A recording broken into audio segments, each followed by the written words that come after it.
Ако некој добро го познава Мешков Брест, тоа сигурно сте вие, и нивниот менталитет, и клубот, и голем број од играчите. Каков противник ни доаѓа в сабота во Битола?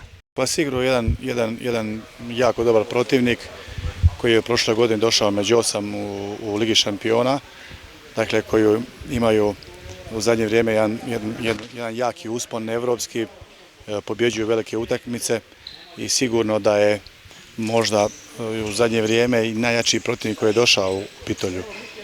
Dakle, jedan veliki izazov, čak bih rekao jedna velika radost za sve nas.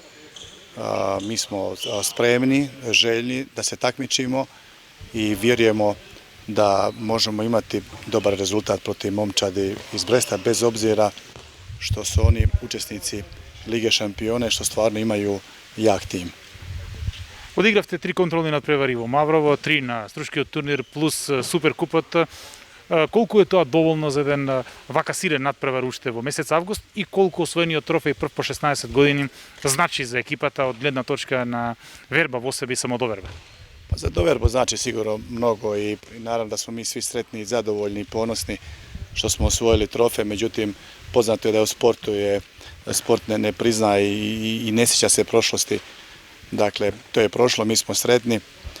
Naravno da naša forma još nije dobra, nije još odlična. Pripremni je period, radimo paralelno na fizičkoj pripremi, na taktičkoj pripremi. Vidjelo se na utakmici na turniru da smo imali dosta tehničkih grešaka koje mi inače ne radimo. Međutim, ja nisam zabrinut, vjerujem u svoje igrače, vjerujem u naš rad i uvjeren sam da ćemo imati jako dobru sezonu bez obzira na ishod koji će biti sa Brestom. Očekuje nas jedna jako dobra sezona, imamo dobar tim, tako da stvarno će biti i sa Brestom i ubrzo kad dođe Evropska liga, pošto ćemo mirati Evropsku ligu, bit će to stvarno jedna godina po meni jako dobra i naravno da se nadamo još kojem trofeju.